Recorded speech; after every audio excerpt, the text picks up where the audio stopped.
Saya buka. Assalamualaikum warahmatullahi wabarakatuh. Waalaikumsalam warahmatullahi wabarakatuh. Waalaikumsalam warahmatullahi wabarakatuh. Selamat pagi semuanya. Hari ini kita sudah memasuki minggu ketiga ya untuk kelas OAKFC. Saya langsung share screen dulu saja.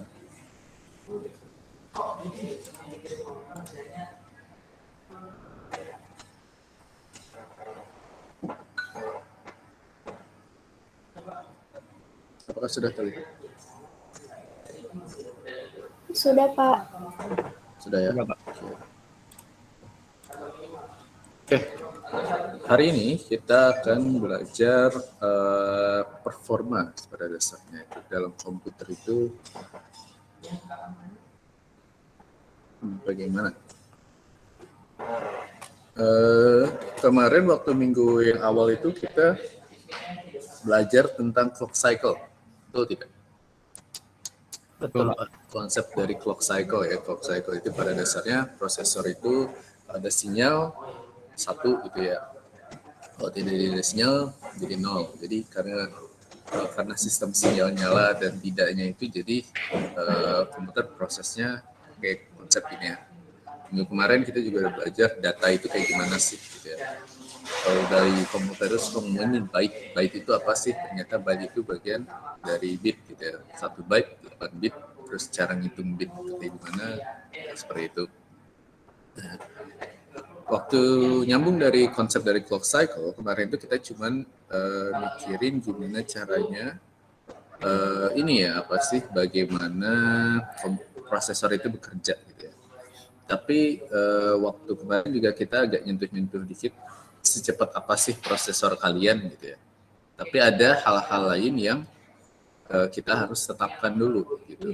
Pertama adalah performa itu sendiri apa. Selancar di permukaan materi OAK selama 1 semester. Oke. Jadi di sini kita belajar performa itu apa, faktor-faktor yang mempengaruhi performa sistem itu apa, lalu yang terakhir mengukurnya kayak gimana, dan terakhir benchmarking. Mungkin ada yang sering dengar kata benchmark gitu ya, komputer itu apa. Nah, pertama, secepat apa sih komputer kita itu? Waktu pertemuan pertama mungkin kita udah nyentuh gitu ya. Segimana sih apa yang kita bisa lakukan dengan komputer ini gitu ya. Faktor-faktor apa saja sih.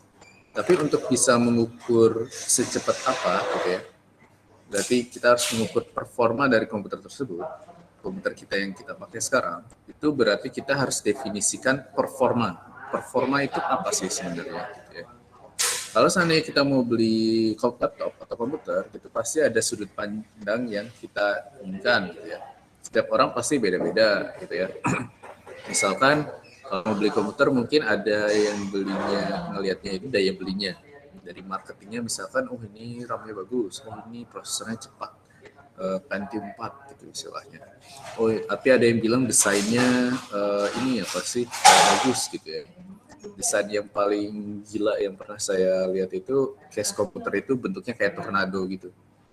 Komputer kan biasanya kotak gitu ya, udah selesai. Ini bener kayak tornado gitu. Terus saya nggak ngerti itu cara masukinnya gimana gitu. Cara hidupinnya juga tombol sebelah mana nggak tahu. Mungkin ada yang beli komputer dengan kayak gitu ya. Tapi pasti banyak pertimbangannya gitu ya. Performa terbaik itu seperti apa dan mana gitu ya. Mungkin harganya gitu ya. Kalau harganya kita pengennya yang murah gitu ya, maksudnya rasio performanya bagus, harganya murah gitu ya. Nah gitu ya istilahnya. Lalu bagian perbandingan performa price to performa rasionya gitu ya. Berarti harus ada perbandingan. Jadi kita nggak bisa hanya cuma ada satu barang gitu ya, terus kita klaim ini bagus gitu. Artinya untuk mengetahui apakah itu bagus atau tidak harus ada yang membandingkan gitu kan ya. Makanya saingan itu sesuatu yang penting ya sebenarnya gitu. Kalau enggak kita nggak tahu mana yang bagus mana yang jelek, basisnya nggak ada gitu ya. Dan kita juga harus evaluasi. Nah, misalkan di sini ada performanya ya, mana yang performanya menurut kalian lebih baik? Ada pesawat Boeing 747 atau ada Airbus? Gak kebayang ya? tahu nggak sih bentuk Boeing 4747 sama Airbus itu kayak gimana bentuknya? Kita coba Google ya. Kalau saya aja nggak kebayang sebenarnya. Kita coba Google. Ini Boeing 74. Oke, 747 itu pesawat biasa. Oke.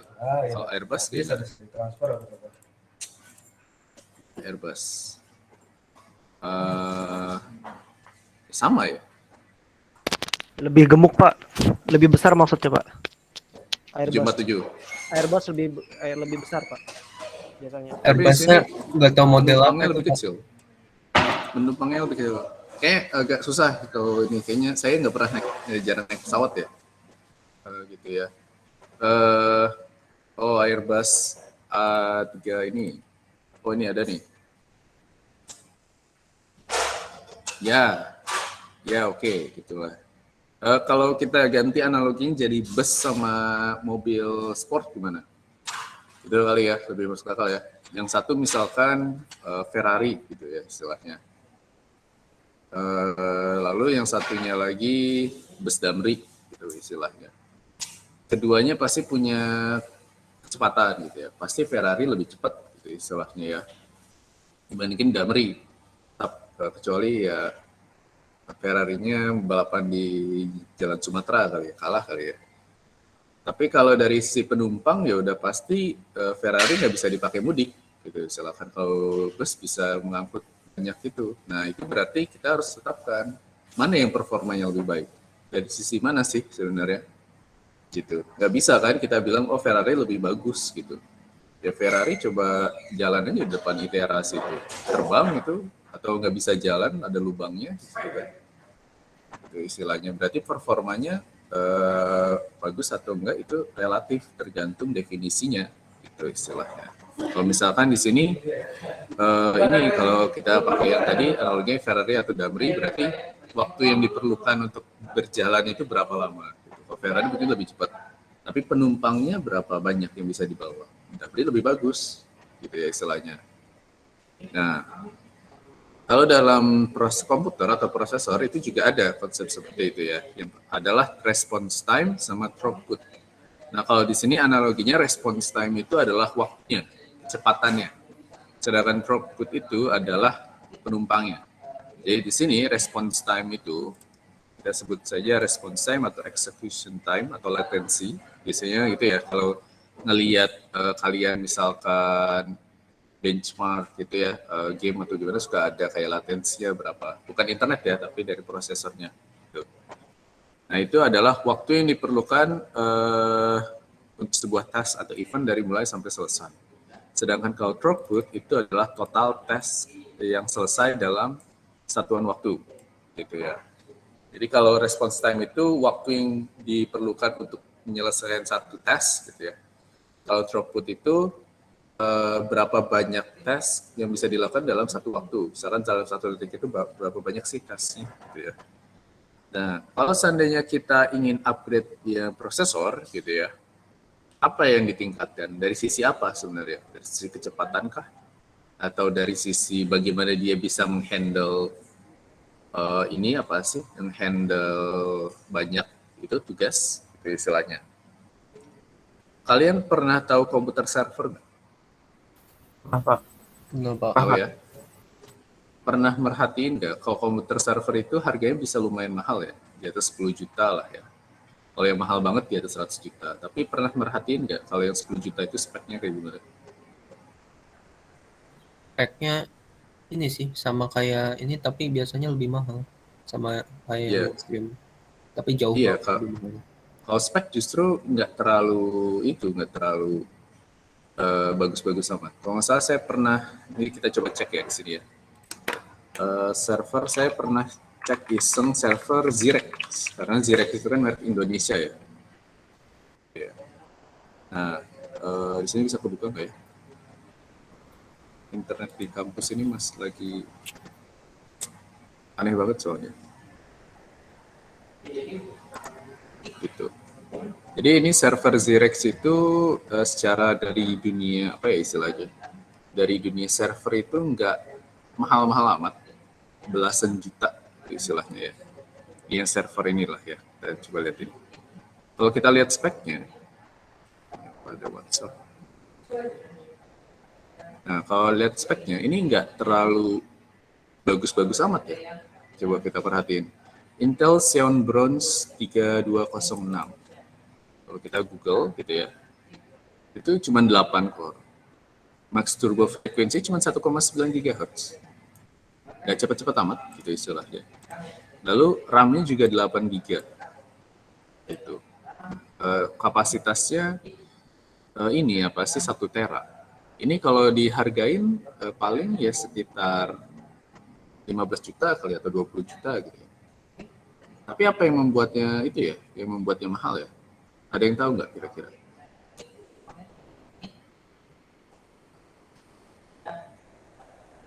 Speknya biasa aja sini.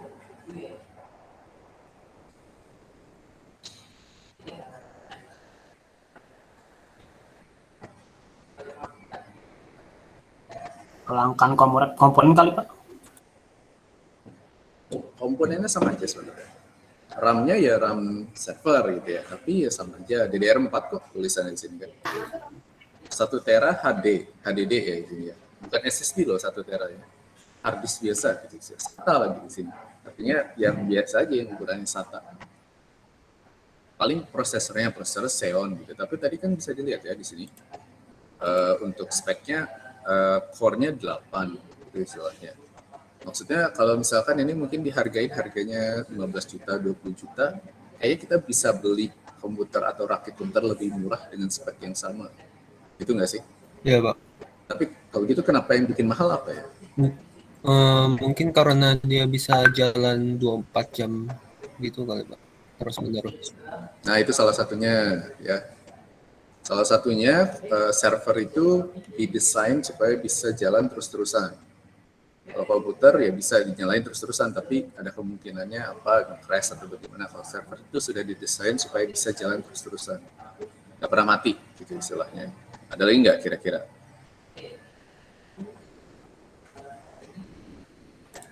Karena memang pasarnya segitu Pak, apa kebutuhan server, faktor kebutuhan. Kalau alasannya karena harga pasar, ya itu berarti harga pasarnya mau ngasih harga 50 juta juga seenak udel. Tapi pasti ada basisnya, kira-kira apa ya? Mungkin dari segi penggunaan Pak. Fungsinya itu udah mulai nyentuh-nyentuh tuh. Tadi kata Alvin ya tadi ya. Kata Alvin, apa namanya? Kalau ini bisa dipakai terus-terusan, itu kan ya? Itu yang pertama.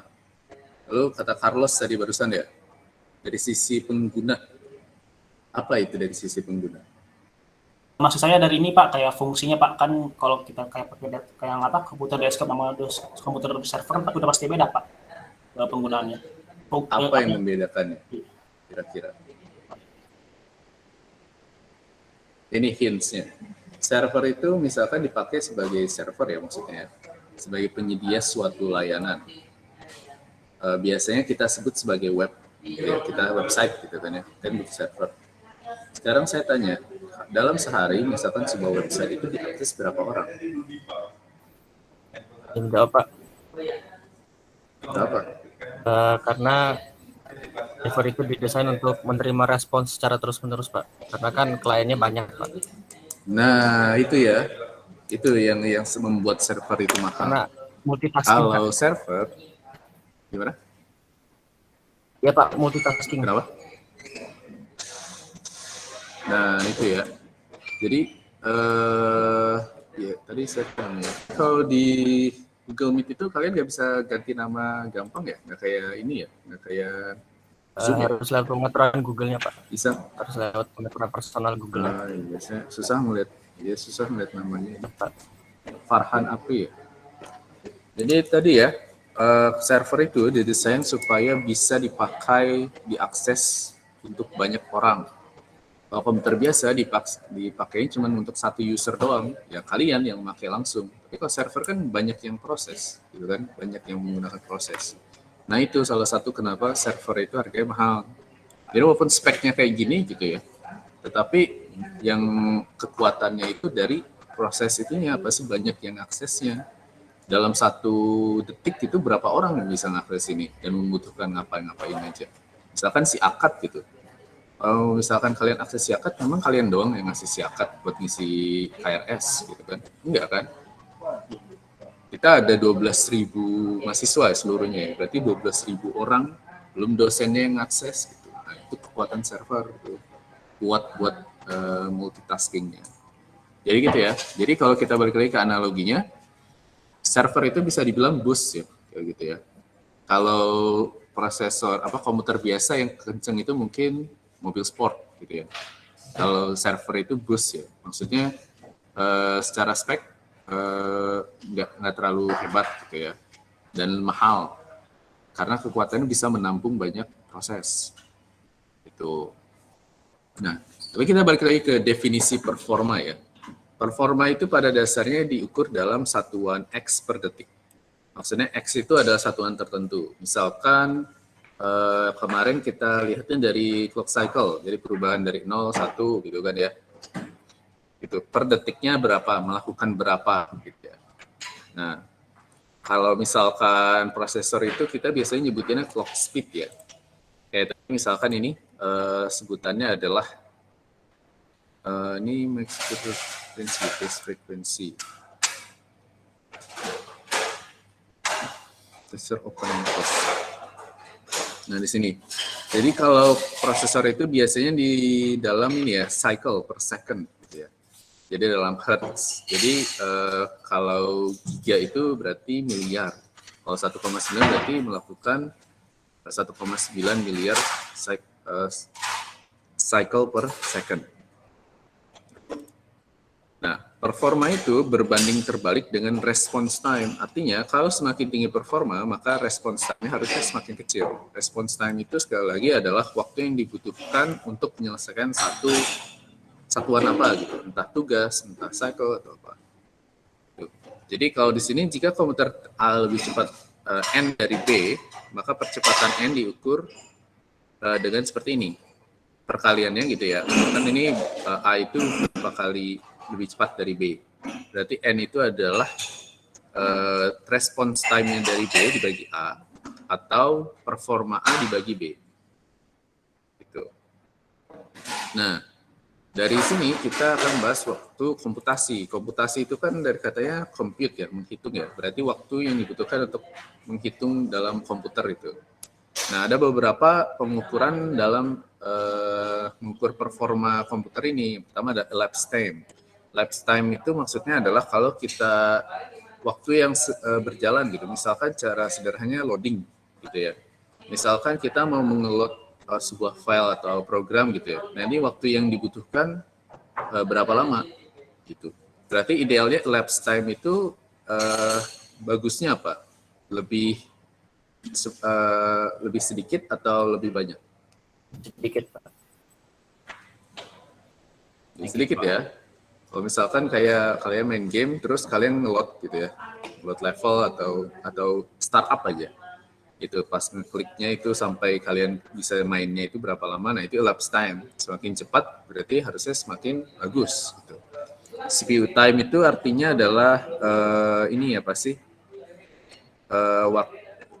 waktu yang dibutuhkan CPU untuk memproses sistemnya gitu ya. Tidak termasuk waktu I/O gitu, beda lagi, atau memory, disk atau program lain, tapi pure dari prosesor CPU-nya. Ini system time dan user time. Tapi kalau kita fokusnya itu adalah bagian dari user time. User time itu apa? Adalah waktu yang real, yang kita rasakan gitu. Misalkan kita mau eksekusi kode atau membuka program atau menjalankan program gitu ya istilahnya. Terus kita ngerasain waktunya berapa lama. Nah, itu adalah user time. Nah, di sini untuk mengukur waktu komputasi itu adalah seconds per program. Gitu ya, berarti detik per programnya. Nah, itu adalah sama dengan cycle-nya berapa dibagi program dikalikan dengan second per cycle. Jadi kalau matematisnya cycle ini bisa dicoret gitu ya. Coret gitu ya. Jadi seconds per program. Nah, kalau dari formula di atas, berarti apa saja yang kira-kira ini apa sih dapat dilakukan untuk meningkatkan performa komputasi program ini? Apa kira-kira yang bisa kita tingkatkan?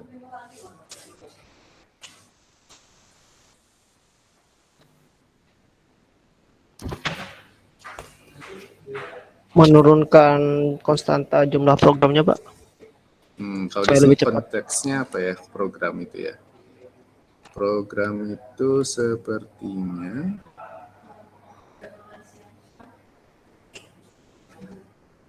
mungkin kita akan lanjut itu ya, Pak Sinti, ke slide berikutnya. Pengurangan waktu komputasi.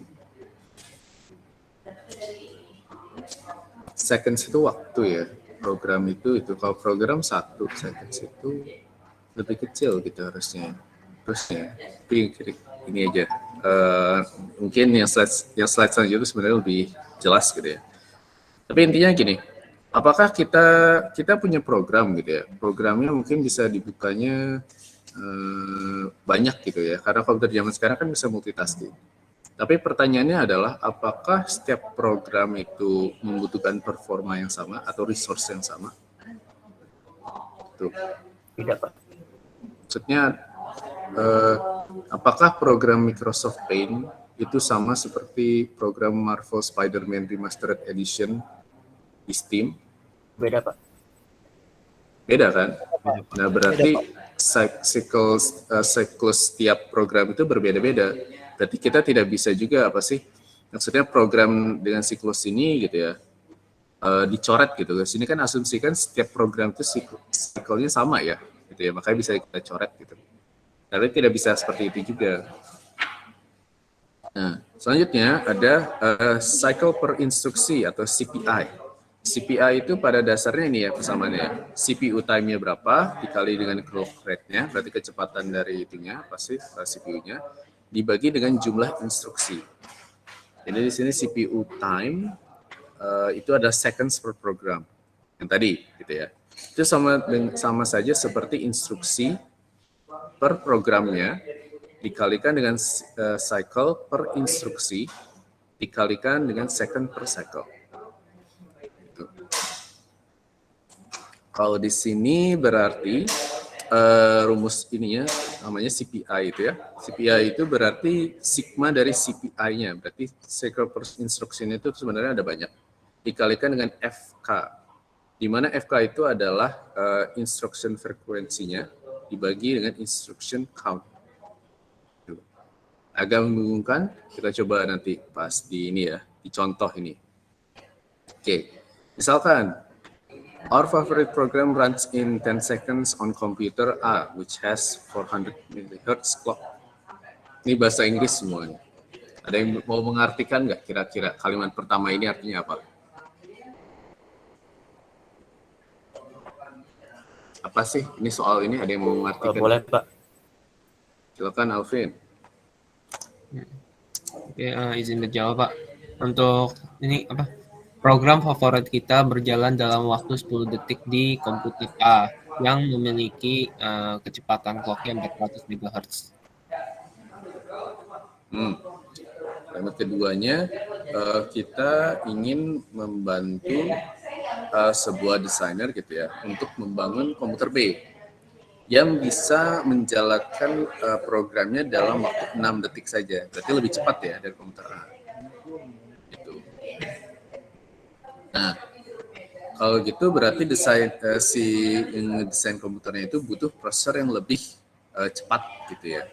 Jadi sehingga komputer B itu bisa berjalan, mesin B ini bisa berjalan lebih cepat, 2 kali lebih cepat ini ya.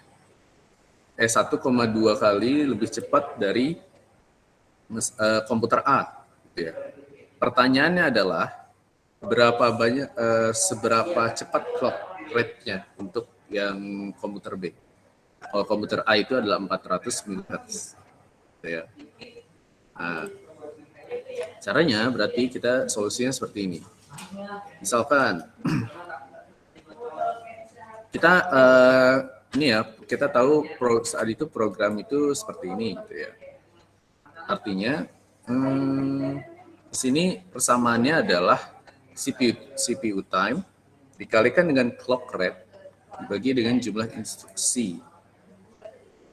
Saya agak ini juga kalau dari ini. Kita coba dulu aja ya. Misalkan asumsikan di sini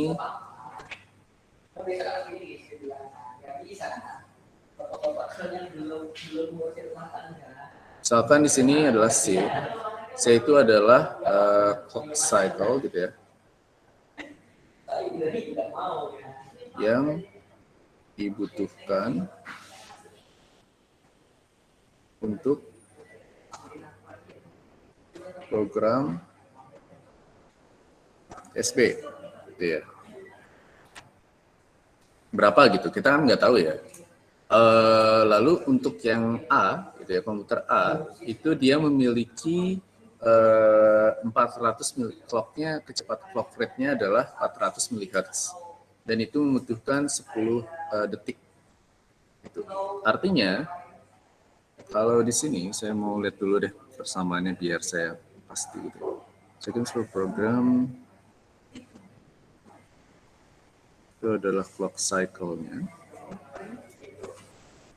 Instruksinya 1.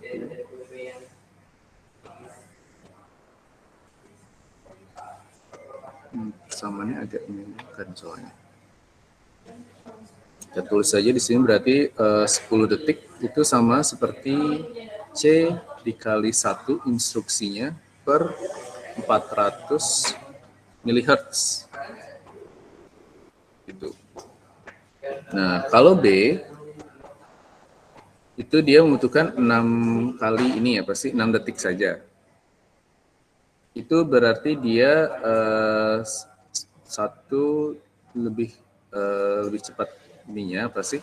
1 kali si clock cycle-nya dikali 1 per si rate-nya B kita asumsikan ini ya. Rate B. Maka yang kita cari adalah rate B-nya berapa. Gitu. Misalkan berarti yang kita lakukan itu apa? Yang pertama kali kita lakukan. Mencari C. Cari C-nya dulu berarti ya. Tadi siapa barusan saya kurang nggak lihat. Siapa barusan yang menjawab? Saya Pak Martin, Pak. Martin. Oke, Martin. Oke, mencari C. Berarti dari sini gitu ya, 10 ini. Berarti sama dengan 10 sama dengan C per 400. Itu kan? Berarti C itu sama dengan berapa? 4.000, Pak. 4.000. 400 kali 10 gitu kan ya. Sedangkan 4.000. Ini adalah clock cycle-nya yang dibutuhkan untuk menjalankan program tersebut. Gitu. Berarti di sini kita mencari si rate B-nya. Itu pertama kita hitung dulu. Ini 6 detik. Ini berarti 1,2 dikali 4.000 per rate B. Itu berapa? 4.800. Berapa? 4.800. Berarti 6 sama dengan 4.800 per rate B. Kalau gitu rate B-nya berapa? 800, Pak. 800. 4.800 bagi 600. 6. Sorry, 6. 600. 800, Pak. 800. 800, Pak. 800. 800, Pak. 800 megahertz. Gitu. Jadi kalau ternyata di sini karena si programnya itu membutuhkan 4.000 cycle gitu. Maka kalau kita kecepatan prosesornya itu kita 2 kali lipat gitu kan ya. Kita 2 kali lipat kan, yang awalnya 400 jadi 800, itu bukan berarti performanya 2 kali lipat juga. Tergantung konteks programnya itu membutuhkan resource-nya seperti apa. Gitu. Ternyata kalau misalnya programnya butuh 4.000 cycle, itu kecepatannya itu hanya naik 1,2 kali saja. Itu. Ini yang pertama. Contoh kedua. Kalau di sini kasusnya si desainer ini masih mikirin antara 2 kode dari di sebuah itu komputer gitu ya.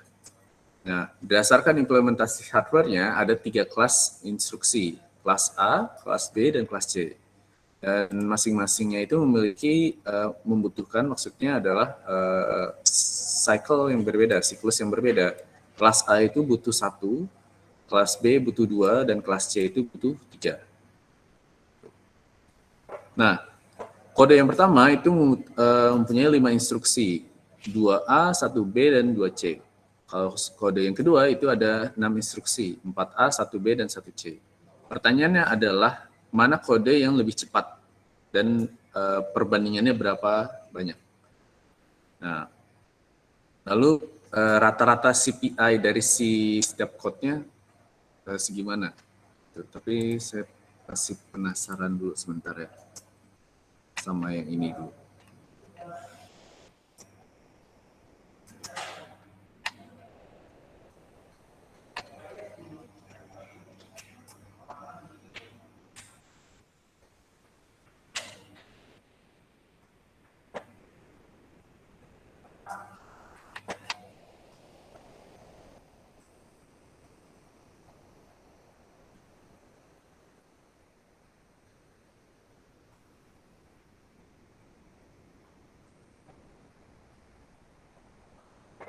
Oke, ada yang udah kebayang belum ini untuk soal ini?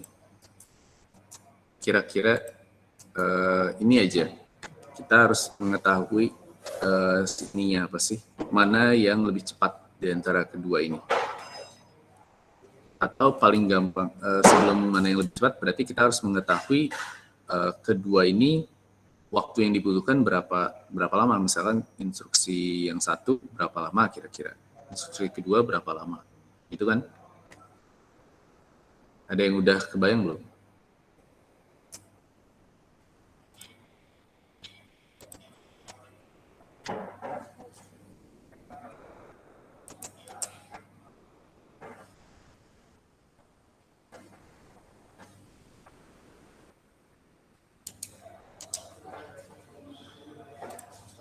Oke, Dimas Aziz, silakan. Baik Pak. Jadi kalau untuk sepemahaman saya Pak, jadi kan itu kita disuruh yang pertama mencari kode mana yang paling cepat. Nah, di situ sudah ada perbandingannya. Kelas A itu dia 1 cycles, kelas B 2, dan kelas C 3. Nah, kalau saya sih mudahnya tinggal dibandingin Pak. Jadi yang kode pertama itu kan ada 5 instruksi. Yang dia 2A, 1B, dan 2C. Yaitu dia yang tadi A itu bernilai 1, yang B bernilai 2, dan C 3. Dan kalau semisalnya dikalikan gitu Pak, jadi 2 of A berarti 2 cycles ditambah 1 of B ditambah 2, lalu ditambah dengan 2 kali 3, jadinya dia 10 cycles. Nah, lalu untuk yang kode kedua itu ada 6 instruksi, yaitu 4A, 1B, dan 1C. Nah, kalau itu dijumlahkan ke cyclesnya, diubah ke cycles itu menjadi 9 Pak. Jadi kalau menurut saya begitu sih Pak. Jadi yang kode kedua itu lebih cepat karena cyclesnya lebih sedikit. Oke, kita coba ya. Tapi jawaban Dimas, terima kasih. Sudah agak benar, tapi ada yang masih kurang. Yang pertama adalah emang benar itunya apa sih? Tadi 10 dan 9 ya. Tetapi kita harus, yang pertama adalah kita harus asumsikan dulu. Gimana? Enggak Pak, kepencet Pak. Oh, ya. Jadi kita asumsikan bahwa kita sebut sebagai T. T itu adalah cycle time atau waktu siklusnya. Maksudnya waktu yang dibutuhkan untuk melakukan satu cycle itu berapa? Itu kan kita nggak tahu ya. Tapi kita asumsikan T. Gitu. Berarti kalau misalkan kode 1 di sini, kode 1 itu berarti sama dengan 2 kali A gitu ya, ditambah 1 kali B, 1 kali B ditambah 2 kali C. Itu dikalikan dengan waktu yang dibutuhkan, berarti T. Nah, ini adalah 10T. Ya. Lalu kode 2 itu berarti 4 kali A tambah 1 kali B tambah 1 kali C dikali T juga. Berarti ini adalah 9T C. Nah, kita berarti dari sini kode ini apa sih? Kode 2 gitu ya. Berarti lebih cepat. Ya. Sekarang pertanyaannya adalah perbandingannya. Mana perbandingannya berapa sih? Itu istilahnya. Berarti kalau untuk membandingkan kode 1 berarti ya. Kode 1 dibagi kode 2 itu berarti 10T per 9T. Kita bisa coret T-nya misalkan ya. Berarti 10 per 9 itu sama dengan berapa? 1,111 Pak. 1,11 ini rasionya. 1 banding Gitu ya. 1, Pak. Artinya ini apa? Artinya ini kode 2 1,11 kali lebih cepat dibandingkan kode 1. Ya. Lalu untuk CPI ini, nah ini saya masih kurang ini.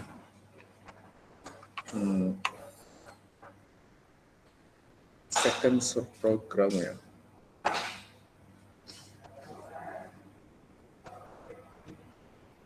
Ini CPI ini sama dengan sigma dari CPI kali F ya. Bisa baru sadar ya. Cycle per instruction. Instruksinya ini ceritanya berapa ya? Maksudnya instruksi itu apa ya?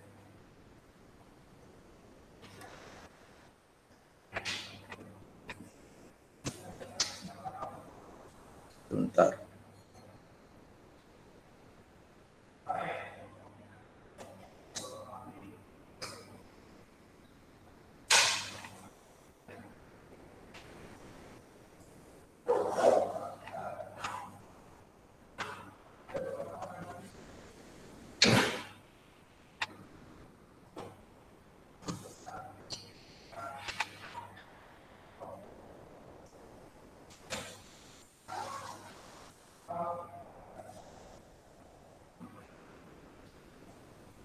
Bentar ya, saya penasaran juga untuk CPI.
Oh iya, silahkan Dimas. Pak, izin untuk coba untuk nomor yang average yang rata-rata itu Pak, apakah boleh? Oke, silahkan. Jadi kalau sepemahaman saya lagi, kalau CPI tadi kan cycle per instruction ya Pak ya. Jadi tadi itu kan cycle-nya udah kita hitung, yang first code itu tadi 10 dan sedangkan yang kedua itu 9. Jadi itu tinggal dibagi aja nggak Pak? Kayak 10 bener. Dibagi 5 gitu Pak. Benar juga ya. Saya terlalu fokus di urusan CPI, tapi kalau kita lihat dari ini ya, dari apa namanya definisinya ya, kita lihat dari definisinya ada cycle per instruction. Itu cycle-nya ini berarti apa namanya? Jumlahnya gitu di sini. Ini yang ini kan apa sih? Misalkan 2 kali A, 1 kali B itu ada cycle-nya.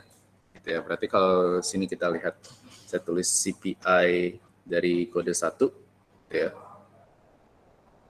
Itu berarti adalah 10 gitu ya. 10 kan kode 1 itu cycle-nya. Lalu dibagi dengan instruksinya. Nah, instruksinya itu di sini ada 5. Gitu kan? 2 tambah 1 tambah 2. Ada 5. Berarti CPI untuk kode 1 adalah 2. Lalu untuk CPI kode 2 gitu ya. Itu berarti 9 dibagi 6. Nah, itu berapa itu? 1,5. 1,5. Tadi barusan siapa? Yang Martin, Pak. Martin ya, oke. Oke, terima kasih kepada Dimas dan Martin. Jadi itu untuk CPI ya. Siapa yang penasaran juga ini? CPU time kali clock rate dibagi jumlah instruksi. Ya bang, agak bingung saya terlalu fokus yang lihat ini kok. Ada CPI, ada sigma CPI lagi ya, oke, istilahnya. Gitu ya. Oke. Contoh selanjutnya, gitu ya. Misalkan kita ada 2 implementasi of the same ESA.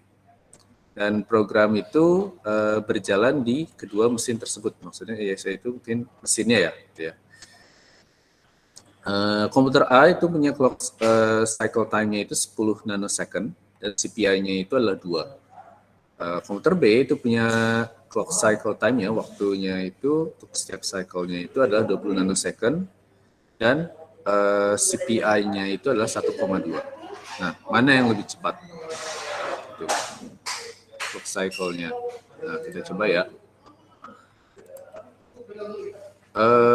Berarti di sini misalkan kita sekali lagi adalah kita nggak tahu ya itunya. Kalau di sini ada sesuatu yang kita nggak tahu, maksudnya kita bisa asumsikan. Misalkan kalau yang pertanyaan nomor pertama itu kita nggak tahu clock cycle yang dibutuhkannya, maka kita asumsikan gitu ya, sebagai simbolnya C. Kalau di sini kita nggak tahu cycle time-nya berapa, gitu. Dalam menyelesaikan si itunya apa sih? Waktu yang dibutuhkan untuk menyelesaikan cycle-nya berapa.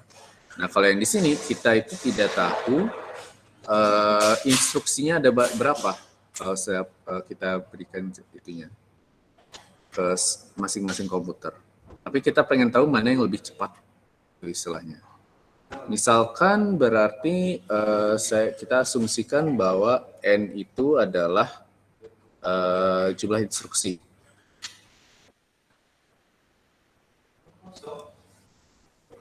Nah, kalau yang A itu berarti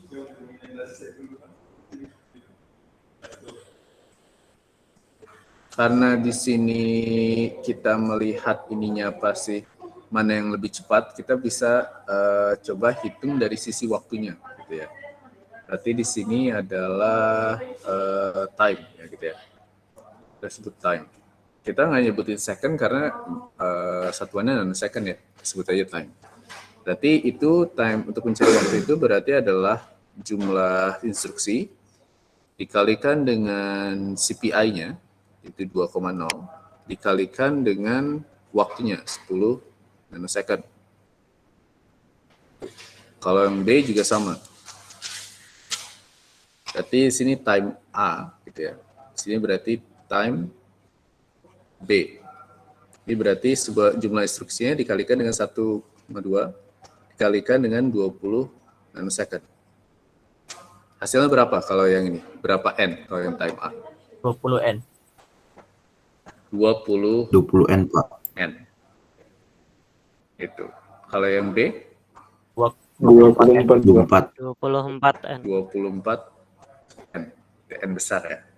Nah, kalau dari kita ngomongin kecepatan, kalau kita ngomongin dari sisi waktu, itu berarti yang lebih cepat itu kalau waktunya lebih sedikit atau lebih banyak? Sedikit, Pak. Sedikit ya. Berarti A itu A itu lebih cepat di sini, gitu ya. Jadi kalau begitu, ini apa sih? Kita juga bisa menghitung dari sisi performa ya. Performa itu, jadi persamaannya adalah kita sebut performa A per performa B itu berbanding terbalik dengan waktu. Berarti kalau kita menghitung performa A per performa B itu sama seperti time dari B dibagi time dari A. Berarti di sini adalah 24 per 24N per 20N. Coret sini.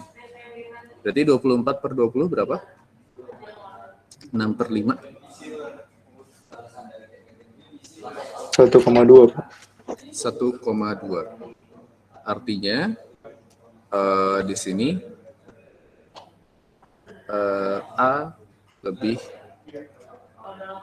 cepat 1,2 kali. Gitu ya. Sampai sini apakah ada pertanyaan?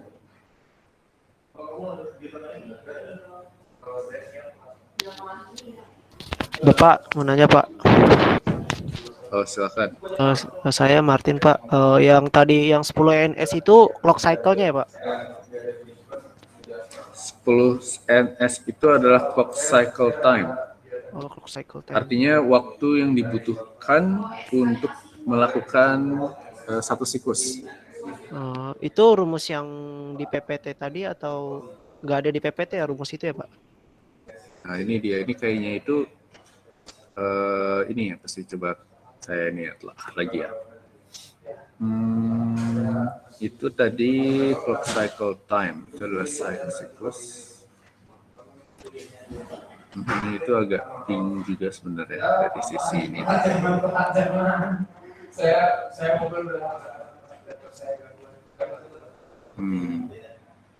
Persamaan yang pastinya itu seperti apa ya sebenarnya? Ini ada instruksi, ada time, ada clock cycle time, sama ada CPI ya di sini. Itu saya penasaran tapi ya. CPI itu di sini persamaan ini nggak ada CPI soalnya di sini ya. Nggak ada hubungannya antara ini sama ini ya. Paling ada instruksi ya di sini ya. Cycle per instruction. Cycle per instruction. Kalau saya mau mencari seconds, saya telah lagi sih ini persamaan itu sebenarnya. Kalau misalkan saya mau lihat yang dari sini deh, ini ada instruksinya. Berarti di sini instruksi per program. Program itu satu.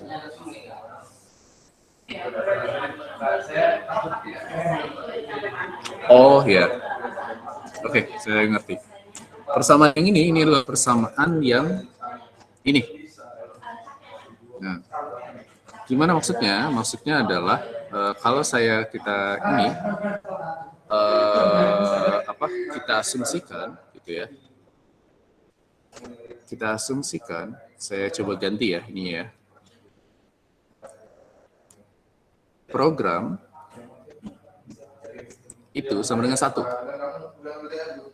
Berarti ini saya hapus dulu ya di sini ya. Artinya persamaannya di sini adalah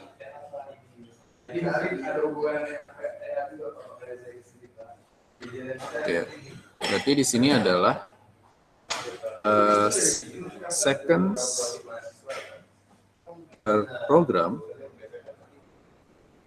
itu tadi sama dengan instruct gitu ya, per program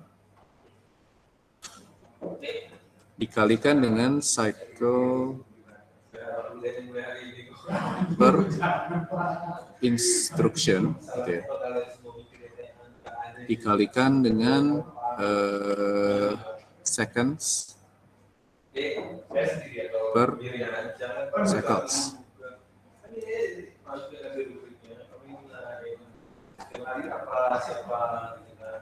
Nah, cara melihatnya seperti ini. Instruct itu per program kita tahu dia satu ya, gitu istilahnya. Mungkin saya hapus dulu yang ini, yang D, biar kita bisa lihat di sini.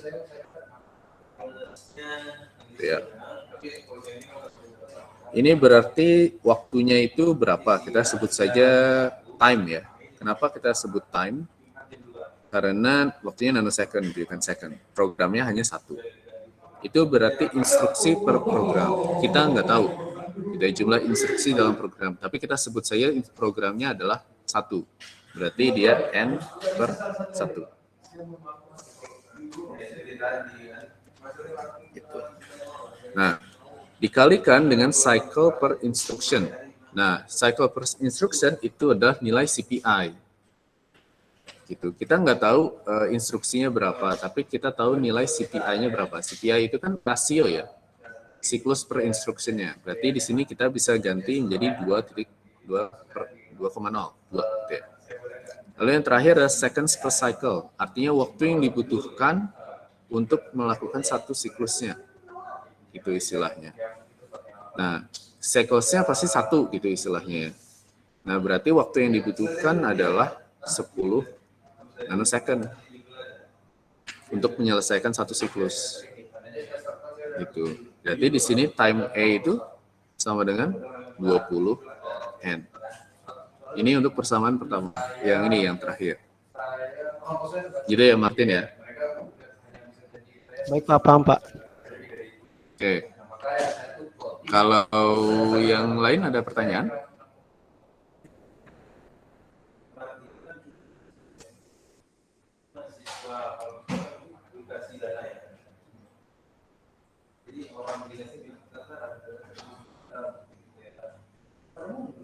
Izin bertanya, Pak. Siapa itu? Iya. Novia. Berarti kalau misalkan program ini nggak diketahui, Pak, dia diasumsikan aja sama dengan satu ya, Pak? Kalau di situ memang tidak ini ya, tidak dijelaskan gitu. Program di sini hanya disebutkan program ya, tapi saya asumsikan adalah jumlah programnya. Gitu. Kalau di sini kasus-kasus ini, misalkan ini our favorite program, dia berarti kita asumsikan bahwa hanya ada satu program saja, gitu kan? Di sini juga berarti hanya satu program saja untuk melakukan code satu ini. Lalu di sini ini juga for this program, jadi di sini juga disebutkan and a program ya. Di sini berarti programnya hanya ada satu saja untuk mengetes ininya. Tapi kalau misalkan programnya ada dua, berarti ya programnya ini masukkan ke persamaan ini. Gitu. Baik Pak, paham Pak. Terima kasih. Oke, sama-sama.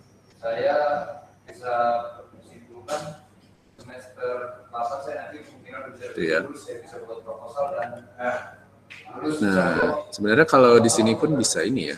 Enggak. Ini aja dulu. Oke, ada lagi yang ingin bertanya?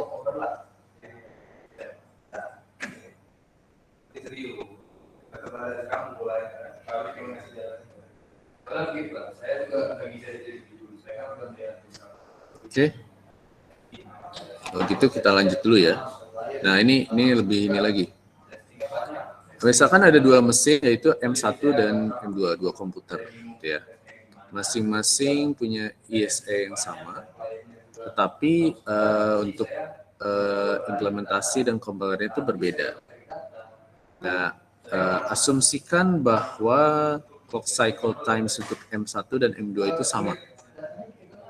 Gitu. Nah, kalau dari performanya, si penelitian performanya, dia menghasilkan ini. Gitu ya. Misalkan M1 dan M2 dikasih instruksi kelasnya ini. Gitu ya.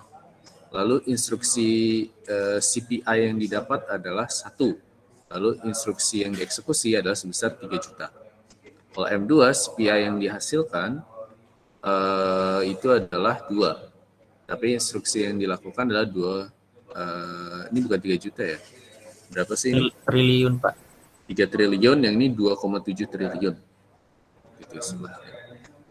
Sekarang pertanyaannya adalah, ini untuk instruksi kelas A, lalu ada kelas B, kelas C, kelas D. Pertanyaannya adalah, CPI setiap masing-masing komputer itu rata-ratanya berapa? Lalu mana CPI, mana komputer yang lebih cepat? Gitu. Kita coba tulis di bagian sini ya. Oke. Kalau ini pertama di sini jawabannya dalam bentuk triliun ya, dan itu sepertinya agak sulit ya kalau kita ini apa sih? Kalau kita langsung hitung langsung. Jadi kita bisa asumsikan misalkan kita anggap sebuah variabel y itu isinya adalah 1 triliun. Ya. Astagfirullah. Triliun apa? Instruksi. Oke. Nah, CPI tadi untuk persamaan CPI itu sama dengan sigma dari CPI K ya, jadi masalah CPI K.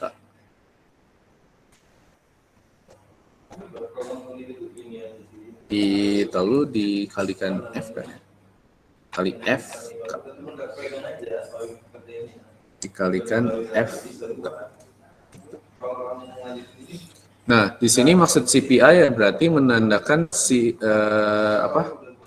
cycle per instruction dari setiap instruksinya.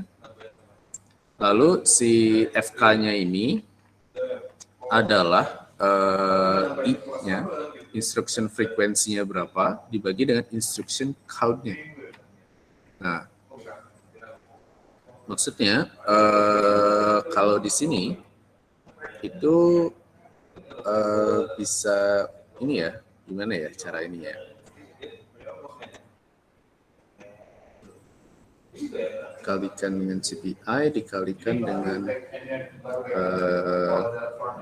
sebentar saya ini dulu, kalibrasi dulu.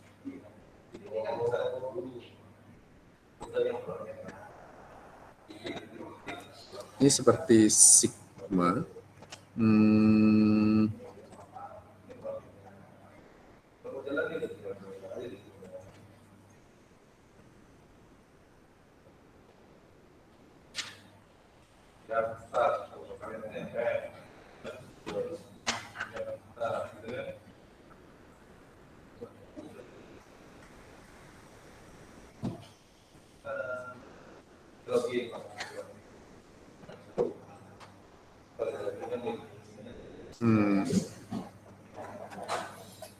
Cara nulisnya gimana ya? Apakah gini ya, CPI K dikali dengan IK dibagi dengan sigma ini instruksi ya. Oh, dibagi dengan IK gitu ya. Mungkin lebih tepatnya seperti ini. I-nya itu menunjukkan instruksi. Gitu. Contohnya berarti misalkan kita coba hitung CPI dari M1 deh, kalau misalkan agak bingung. Supaya dari M1. Caranya berarti kalau kita tahu bahwa Y itu merupakan 1 triliun instruksi, berarti untuk instruksi ininya apa sih? Instruksi untuk yang A di M1 ini adalah 3Y. CPI-nya itu adalah 1. Gitu. Jadi kalau yang M1 cara penulisannya adalah CPI-nya yaitu 1 dikalikan dengan 3Y. Untuk yang A. Gitu. Lalu dijumlahkan dengan yang B, yang kedua. CPI-nya adalah 2 dikalikan dengan 2 triliun alias 2Y. CPI-nya 2 dikalikan dengan 2Y. Lalu dijumlahkan lagi selanjutnya yang C. CPI-nya 3 dikalikan dengan 2Y juga. Ya. Lalu jumlahkan dengan 4 dikalikan dengan 1Y. Atau jangan 1Y, kita sebut saja Y. Ini semua dibagi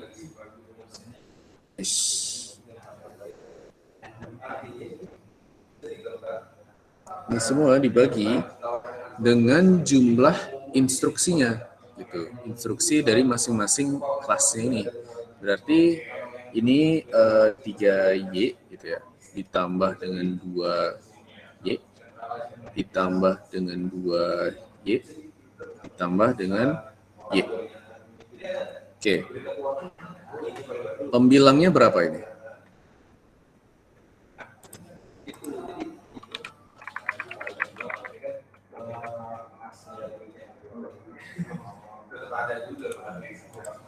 Pembilangnya berapa ini?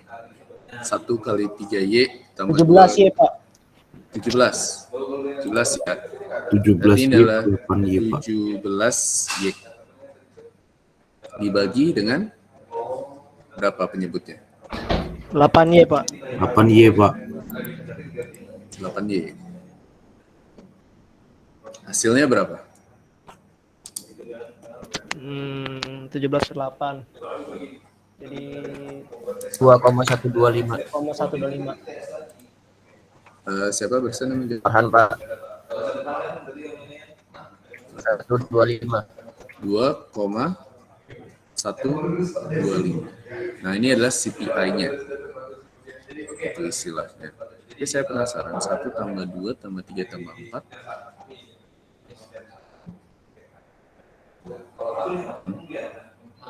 Coba saya penasaran. 1 tambah 2 tambah 3 tambah 4 di rata-ratain berapa sih?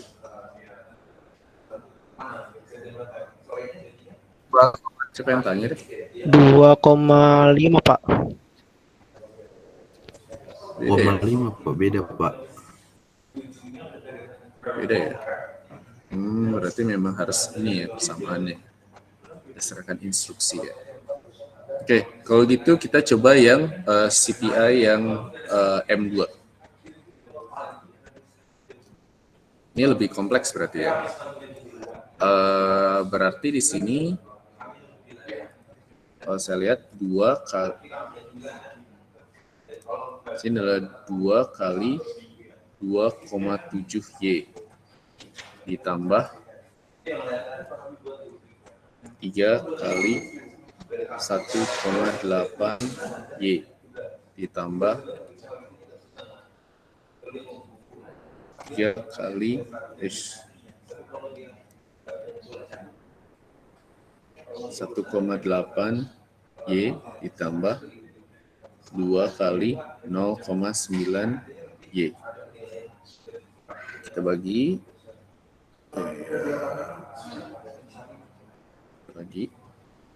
Berarti sini adalah 2,7Y ditambah dengan 1,8Y ditambah dengan 1,8Y ditambah dengan 0,9Y. Oke. Pembilangnya berapa ini? 18, Pak. 18. Iya. Yang lain dapat 18 juga? 18, Pak. 18Y. Lalu dibagi penyebutnya ini berapa? 7,2, Pak. 7,2 Pak. Kelipatan ini ya. Kelipatan 9 sebenarnya. Berarti kita Iya, Pak. 7,2Y. Kita bisa coret sebenarnya ini. Coret. Berarti 18 dibagi 7,2 berapa? 2,5. 2,5. 2,5. Itu ya. 2,5. Saya masih kurang ini.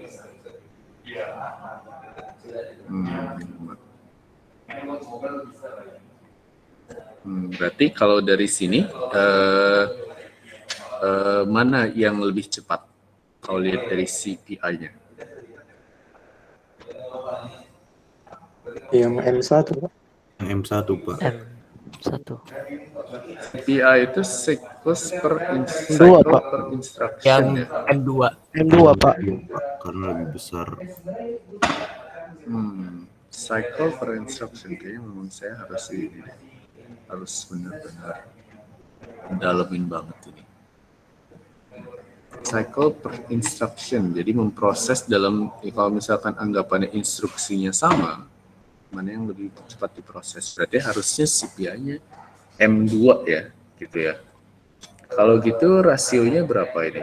Kalau misalkan M2 lebih cepat, berarti CPI dari M2 ya, dibandingkan dengan CPI dari M1. 1,17 lebih cepat, Pak. 1,17 lebih cepat. Yaitu sama dengan 1,17 cepat gitu ya. Atau 17 ya kalau dalam desimal itu ya. 1,17 cara bacanya. 1,17 lebih cepat. Sebenarnya emang agak membingungkan sih di sini tuh. Kayaknya memang dari bukunya ini juga bukan ini ya, bukan yang matematis banget, soalnya CPI ini sama CPI ini kan harusnya beda ya. Harusnya di sini mungkin ditulis average CPI kali ya, lebih tepatnya ya. Rata-rata CPI kali ya. Gitu ya. Nggak bisa kan di sini CPI sama CPI yang ada di sini simbolnya sama, membingungkan kan? Gitu ya. Tapi kayaknya saya harus ini lagi deh, cek lagi deh untuk ini.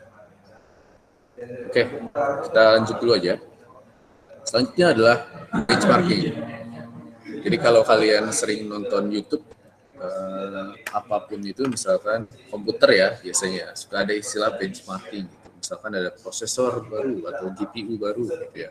GPU baru itu di benchmark ngejalanin game baru, gitu ya. Terus dilihat berapa FPS-nya, kayak gitu kan ya, istilahnya.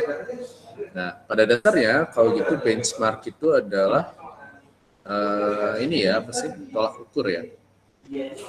Jadi performa itu pertama kita pastikan dulu definisinya, bisa dilihat dari waktu eksekusi program alias dari user time kalau kita fokusnya ya.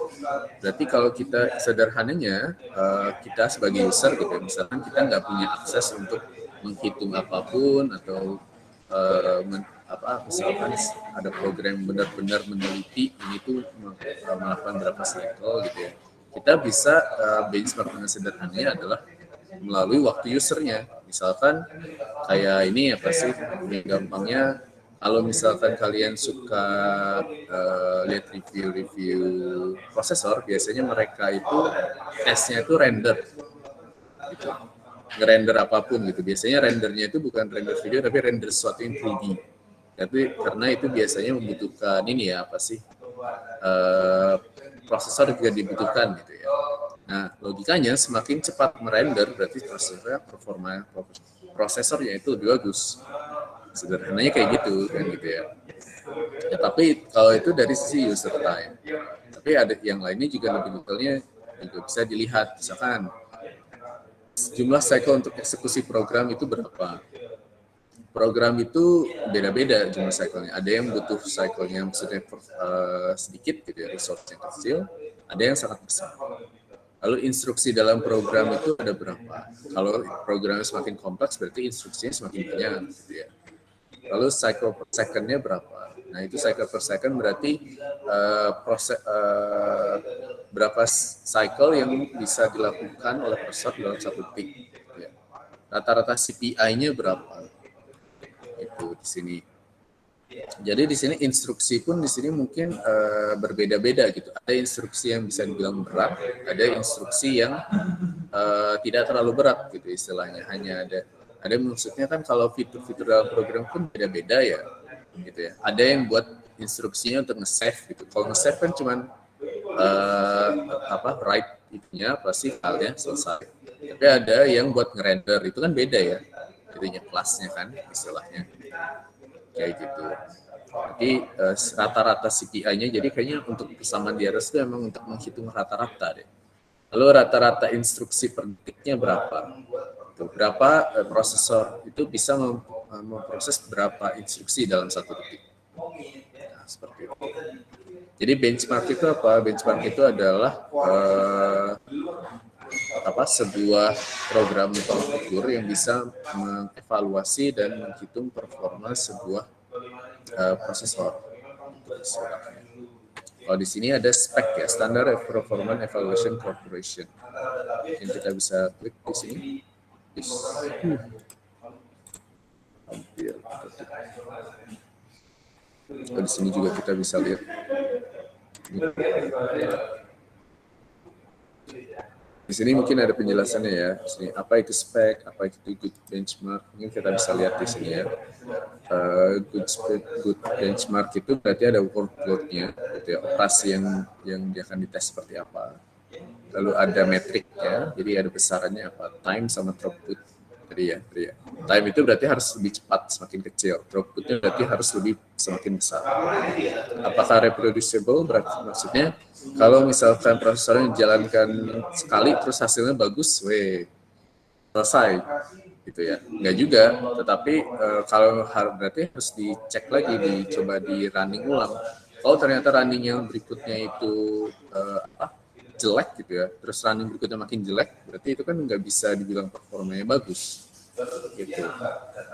Lalu portable, di sini bisa dijalankan di sistem-sistem yang berbeda, tidak hanya satu sistem aja. Kalau zaman sekarang jarang ada prosesor yang hanya bisa dijalankan di satu sistem gitu ya, kecuali yang arsitekturnya gitu ya. Arsitekturnya gampangnya HP, smartphone sama komputer itu dua arsitektur yang berbeda prosesornya. Kalau komputer itu biasanya eksternal, HP itu biasanya pakai ARM. Jadi prosesor HP itu jarang bisa nge-running Windows gitu. Sama pun kalau prosesor yang biasa gitu ya, misalkan kayak Intel atau apa, jarang bisa ngejalanin Android. Maksudnya benar-benar diinstal Android bisa dijalankan secara native. Lalu bisa dibandingkan, lalu bisa outputnya itu benar gitu. Nggak, kalau ngerjain tuh nggak asal cepat aja tapi benar gitu, sesuai dengan yang diharapkan. Kalau misalkan ngebut tapi nggak hasilnya cakadut, ya berarti nggak bisa dibilang performanya jelek. Lalu ada juga run rules-nya, maksudnya ini setiap kita benchmark itu apa yang dibutuhkan, apa batasannya gitu, apa softwarenya, biar semuanya setara gitu ya.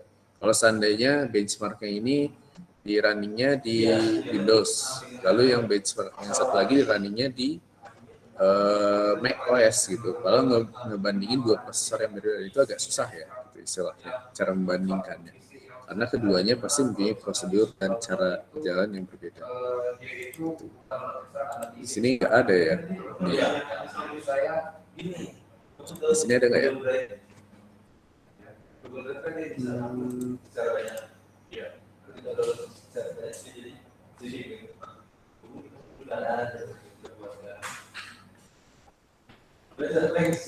Oke.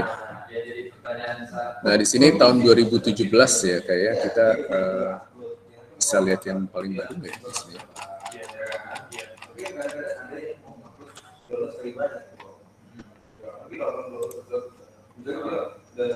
Oke. Nah di sini kalau misalkan tahun 2017 berdasarkan kriteria barusan, yang paling cepat itu adalah Ryzen 7 5800X. Lalu ada Xeon Gold dan sebagainya gitu ya.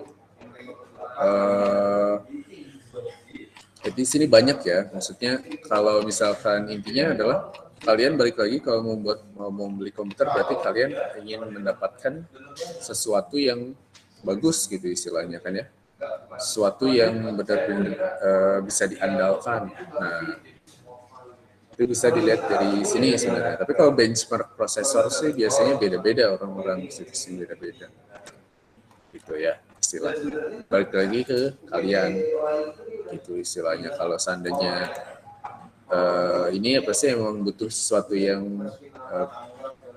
minimal bisa dipakai Word atau bagaimana, ya mungkin bisa pakai i5 juga atau i3 biasa cukup gitu ya. Tapi kalau membutuhkan sesuatu yang benar-benar misalkan kalian nanti kan menjadi peneliti gitu ya, mengerjakan tugas akhir yang notabene akan running program yang berat-berat menggunakan data yang besar-besar, itu butuh prosesor yang lebih bagus gitu supaya prosesnya bisa cepat gitu dijalankan seperti itu. Kalau misalkan tadi balik lagi ke server, kalau kalian yang butuh sesuatu yang bisa diakses banyak orang, kalian butuh server. Kalau pertemuan hari ini sepertinya seperti itu. Mungkin saya harus ini lagi, apalagi untuk pertemuan berikutnya ya, kita udah ke bagian yang udah mulai ngitung-ngitung dan udah mulai detail ya, setelah minggu ketiga ini. Tuh. Oke. Sampai sini apakah ada pertanyaan?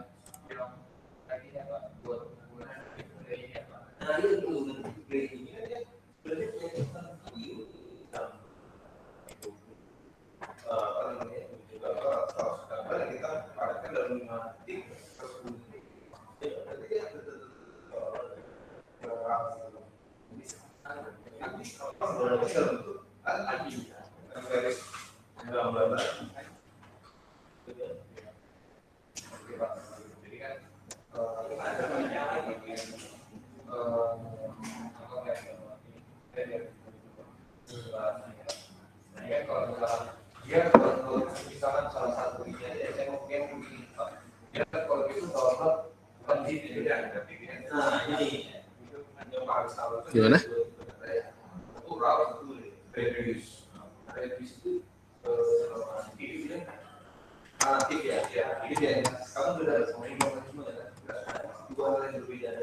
Oke, kalau tidak ada pertanyaan mungkin kita bisa akhiri pertemuan hari ini. Saya stop presenting dulu.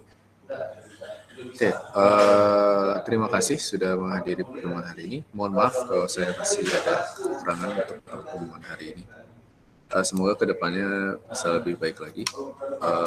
Kalau gitu saya akhiri. Assalamualaikum warahmatullahi wabarakatuh. Waalaikumsalam warahmatullahi wabarakatuh.